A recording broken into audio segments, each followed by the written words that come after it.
Hey guys, Josh here, and in today's video I would like to take a look at the Kickstarter campaign for Solarpunk, which is an upcoming first-person survival crafting game. I actually talked about this game a few months ago in one of my videos about upcoming farming games, and I'm really excited for it. It looks like a very fun game, and they just launched their Kickstarter campaign a few days ago. They already reached their goal. It was originally 30,000 euros, but they're already at almost 100,000. So they're obviously doing something right, and people are very excited about this game. So in today's video, I just wanted to go through the campaign, give you my first impressions on this project, and tell you if I would back the game or not. And yeah, let's just first take a look at the trailer. Let's watch this. So this game is in first person.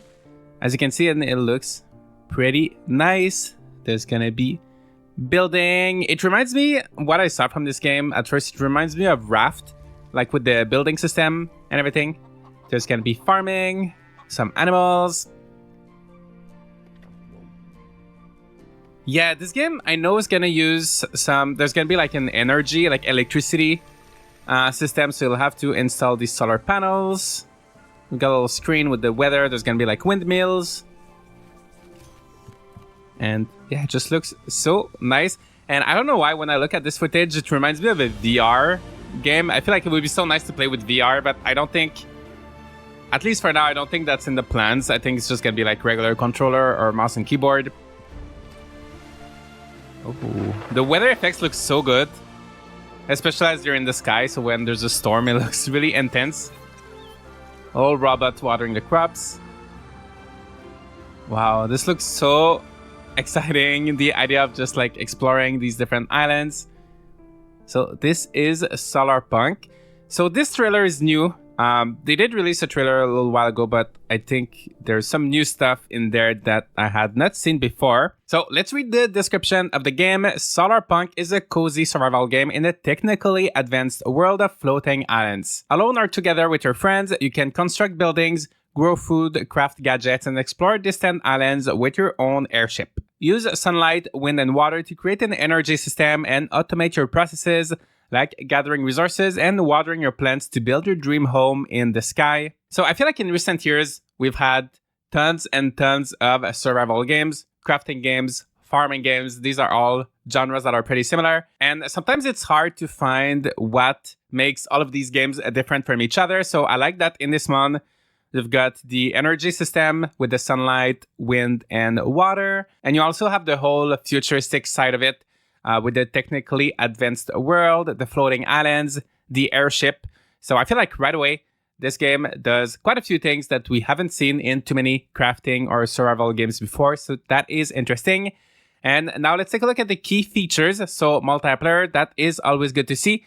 Airship, as I just said, I think that's something that really stands out for this game. And then building, farming, crafting, which that's all things you would expect from a game like this, and the energy system. So as we saw earlier, this campaign is already doing extremely well. So the base game is funded, and they're revealing little by little some stretch goals. One goal that they unlocked at 70k is more decorations, so that makes sense. By unlocking this stretch goal, we can create even more decorations to choose from for your house. And then at 130k, you got the character editor, choose your body type, skin color, hairstyle, and more. You can also add cosmetics like hats to make your character unique. Honestly, in the first-person game, I feel like a character editor is not... Well, actually, there's going to be multiplayer, so I guess you'll be able to see what your friends look like. So actually it does kind of make sense if it's multiplayer to have a character editor. But I'm going to be looking forward to seeing what the other stretch goals are. From what I've seen so far, it seems like all the floating islands have the same type of biome. So they're all like grassy, kind of plains kind of islands. So I'm looking forward to seeing if maybe later on they will have a goal where you can have maybe some floating islands with snow or lava or like a jungle or desert or just some kind of different biomes. I think that would be interesting to see. But you guys, let me know in the comments what kind of stretch goals you would like to see for this game. Next, they show us a little bit of the building system. So it's going to be a modular building system, kind of similar to games like Raft. So you just pick up the different pieces and you can place them wherever you want in the world. And it's all done in first person. If it works well, it's always a building system that is enjoyable So I'm going to be looking forward to it. And it looks like you'll be able to select all the different pieces from a wheel, which I think looks pretty convenient. Sometimes in these games, you have like huge menus, and it can be hard to find a specific piece. So here it looks like you'll have a wheel where you can find all the doors, all the roof pieces, all the walls, everything in one place. So of course, this is like a very early build of the game, and things are probably going to change a little bit, but I like this idea of a wheel. It also looks like there's going to be quite a few decorative items like plants, rugs, tables, just things to decorate your house. And you can see at the back, there's also like a furnace, 2 different types of workbenches. So I guess there's going to be different workstations in this game. So I feel like it could be a lot of fun, and I can definitely see myself spending a lot of time just building and decorating my house. And next, we have the farming, which is always the part I'm the most excited for when it comes to any kind of farming game or survival game. So in this game, growing fruits and vegetables is the main source of food in the game. You can plant various seeds in the ground and harvest the fully grown plant after a while. And you're not going to be all by yourself watering your crops, because in this game, you will have a farm bot who, first of all, looks very cute, but also will be able to water the crops. I don't know if it will be able to harvest them or do other things. But yes, we'll have a little companion, which reminds me of games like Harvest Moon Friends of Mineral Town, where you can have the little sprites water the crops for you. So I guess it's going to work in a similar way. Maybe you can give your farm bot different tasks to do.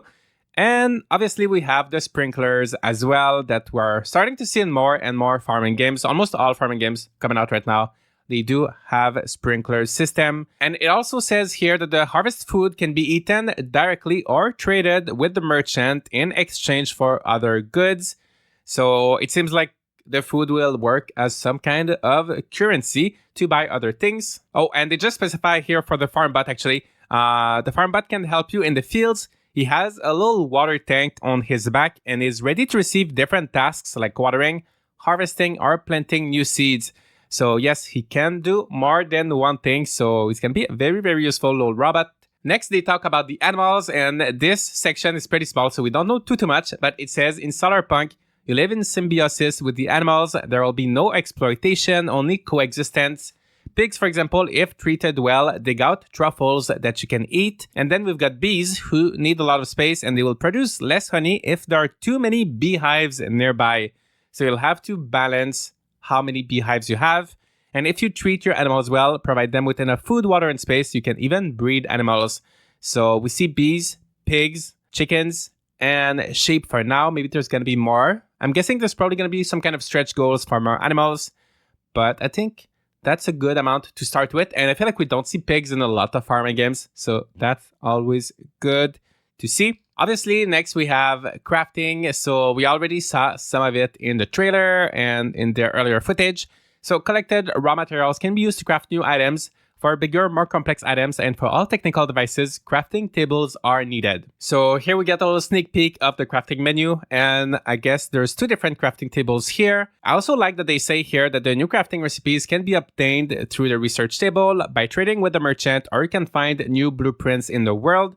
So it looks like there's going to be quite a few different ways of getting recipes, so you don't get them all the same way. So you'll have to diversify your activities, make sure you trade, make sure you research a little bit by yourself, and explore the world as well to find some wild blueprints. Now, what I think could be the best selling point of this game, and really what makes it different from the others, we've got the energy system. So let's read about it. It says you can use wind, water, and solar energy to generate electricity. This is needed to operate all technical devices in the game. By connecting the devices with wires, you can bring electricity even to the most remote places in the game. So you can see here that they're linking a solar panel to the crafting table. So I wonder how that's going to look later in game when you have tons of crafting stations, when you have maybe lots of sprinklers and lots of machines, if there's going to be wires everywhere. How difficult will it be to manage, especially as they say that you can bring electricity to remote areas. So are there going to be like wires everywhere in the sky and it's going to look really messy? Or will they find a way to make it look neat and organized and not too difficult to keep track of? So I guess we'll have to wait and see. But it says the amount of energy production depends on the weather condition.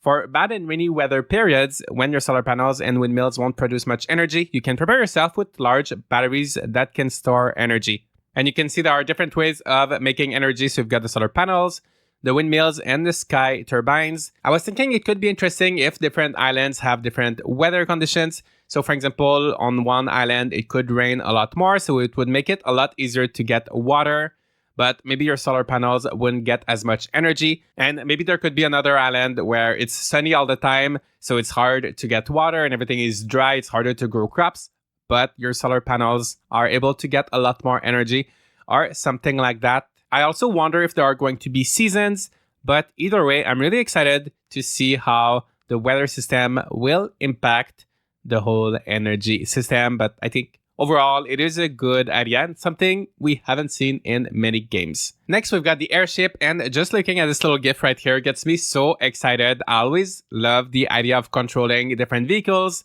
in survival or crafting farming games. So each player can build his or her or their own airship. This is needed to travel to the surrounding islands and to the merchant. So since you will build your own, I wonder if every airship is going to look a bit different. I wonder if you can maybe customize the airship. So the airship has a battery and a built-in solar panel that recharges the battery. Due to the limited battery capacity, you have to plan your flights well in advance in terms of distance, daytime, and weather conditions. So I think that is an interesting idea. So maybe if you want to go to a very far away island, you will have to make sure the weather is good. You will maybe have to stop, have a little layover on another island in the meantime while you recharge your battery. And you can also upgrade your ship. So you can upgrade the battery, the engine, the built-in solar panel, the rudder, and the storage. That's it for the airship, but I'm really looking forward to that. And hopefully controlling the airship will be a pleasant experience. And as you fly around the world, on sunny days, you may stumble upon the merchant and you just need to dock on his little floating shop and you will be able to trade with him. It doesn't say too much right now. He offers a variety of useful items that can make your life much easier. So we learned that you will be able to buy blueprints, like recipes from the merchant. You'll also be able to sell some of your crops to trade for other things. Yeah, so there's going to be a floating little traveling merchant in this game. And there's also going to be a survival aspect. So as you can see here, we've got health, hunger, and thirst. However, it says that Solarpunk is a cozy survival craft game that focuses on the sandbox and doesn't want to pressure you too much. Nevertheless, you have to pay attention to your hunger, thirst, and health bar. It seems like it's never going to be too overwhelming. You're not going to struggle too much just to survive, as it could be the case in other survival games. But you'll still have to be somewhat careful about your different needs. And if your health bar goes below 0, you will drop all of your items and respawn at your last save point. But you can try to find your last items and get them back before they despawn. Now let's learn about the world. So the world of Solarpunk consists of a variety of floating islands, each having its unique characteristics to discover. Despite natural elements like caves, mountains, lakes, and rivers, there are also different resources to find on the islands. So it looks like all of the islands will be a little bit different. So some will have lakes, some will have caves. And the weather has an important role. A thunderstorm, for example, can make flying the airship much more difficult, while on the other hand, the rain fills up the water reservoirs, which are needed on sunny days to water your crops. So I thought they would be telling us a little bit more about how different the floating islands are. So I guess that's something we'll have to keep an eye on, and hopefully we get a good incentive to visit all of them. And you will be able to play with your friends. So it doesn't say how many players or any of the details yet, but it says that everyone has their own inventory and you can decide whether you prefer to build something together or alone for yourself. So yeah, I mean, it's always great to have a multiplayer in those kind of games. And of course, you will be able to enjoy the game by yourself as well if you're interested. So here you can see the different rewards. So game key is 25 euros. So that is the lowest tier. So that gets you the digital copy of the game as well as the early access, your name in the credits, special Discord role, and the digital HD wallpaper set. So I would say that's actually pretty good for the lowest tier. Usually you don't see your name in the credits for the lowest tier, or sometimes you don't even get like early access. So that is good to see. But if you pay just a little bit more, for 40 euros, you get the digital deluxe edition. And I'm not going to go through all of the tiers, but it has a lot more stuff. You get the soundtrack, you get some exclusive Kickstarter tools like axe, pickaxe, hammer, watering can, so some special tools.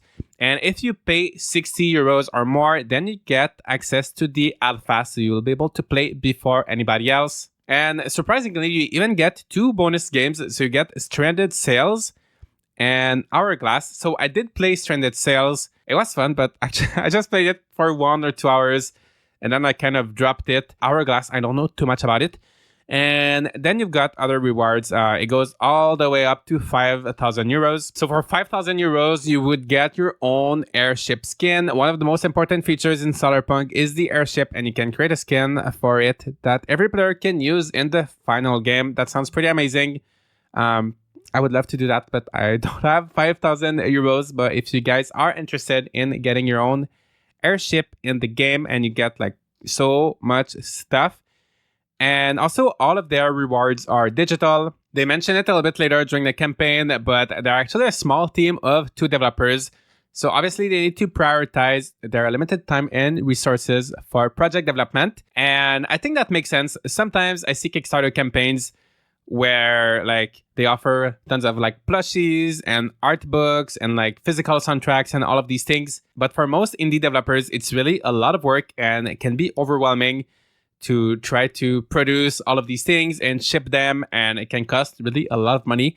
So I'm kind of glad that they didn't go overboard and try to promise so many different things and they stuck with digital rewards. I feel like for a small team, that makes a lot of sense. Next, when it comes to the platforms, this game is definitely coming out for PC, Steam, and they are planning to release it for console as well. So they say that our main goal is to bring Solarpunk to console, just like we did with our previous Kickstarter game, Hourglass, which was released on PlayStation, Xbox, and Nintendo Switch in 2022. We are currently seeking a partnership with a porting studio and have already received several proposals.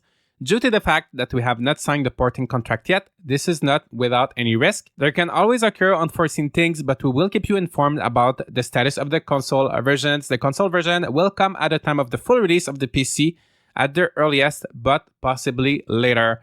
So I feel like that's what we hear with most Kickstarter games. It's going to be on PC for sure. But just keep in mind, if you back this game with the intent of playing it on console, it might take quite some time before we get it to console. And it might never even happen. So just keep that in mind. There are some risks. And also the game will come in various languages. So English will be available during the alpha and early access phases, with the remaining languages being implemented by the time of the official releases. So that is good to see. And this game is inspired by different other projects, such as the survival and creativity of Minecraft, Freedom, and Flying Traveling from Worlds Adrift, which I'm not too familiar with. Let me know if you guys played this. The multiplayer is inspired by Raft. I actually never played Raft in multiplayer, but that's a game I really enjoyed. Setting visuals and feeling from Dear Alice. I'm not too familiar with that, but it does look pretty good from that picture, so I might have to look that up. And Cozy and Farming from Stardew Valley. So lots of very interesting inspiration here, and I definitely saw some of this, especially the Raft inspiration. I feel like I saw in the trailer. A very important part in the development of any game, as well as I would say any Kickstarter campaign, is the team that is behind it. I love to see the actual people that are working on the game, knowing that they exist, that they have experience, that they know what they're doing. It really helps me in having confidence into the project. So I like to see that you can see the people here, and let's read about them. So their team is called Cyberwave. We are the team behind this project. Ben, on the left, worked for 2 years as a 3D artist on Desperados 3 by Mimimi Games and THQ Nordic, while Patrick, on the right, is mainly a YouTuber and streamer and has worked on multiple simulation games like Bus Simulator and Police Tactics by Astragon Entertainment. So that is the team pretty much. And their first game was Hourglass, which you can also get if you back this game at 60 euros or more, which has a 94% user review rating on Steam. So it seems like that game is doing pretty well. And I'm actually curious to take a look at it. So here it is. And as you can see, it has very positive reviews. And this is some kind of cozy puzzle game. So it is quite different. But it looks, actually, it has the floating islands as well. So maybe they are reusing some of their ideas. And also, I feel like graphically it is. somewhat similar, but yeah, I'm just happy to see that they have actually released a game and it's out in the world, available to play, and it has good reviews. Hourglass also came out for consoles, so if they were able to do this for their first game, I'm feeling confident that they might be able to do it again for their second game. They're also working with a few other people. So for example, they've got Yannick Schmidt, who composed the music for games such as Raft, and Frank Mengel, or Mengel, I'm sorry if I'm mispronouncing any of these names, who was already part of our team during our previous project and now providing us with great concept art for Solarpunk. So all the concept art we've seen so far is from Frank. Next, let's take a look at the timeline. So they started working on this game in Q1 2022, a little bit more than a year ago, maybe a year and a half. Right now is the Kickstarter campaign. Q1 2024 is going to be the alpha access, Q3 early access, late 2024 full launch, and maybe more updates in the future. I guess that will probably be in the stretch goals. So it's going to be a little while before we can play this game. And as with any Kickstarter projects, I think everything will probably get delayed a little bit more than that. But if we're lucky, we might be able to play as early as Q1 2024 for the people that backed to get access to the alpha. Next, let's read about why they decided to go with Kickstarter for this game. So they say that Solarpunk is intended to be a community-driven game, which already carries some feedback of the community.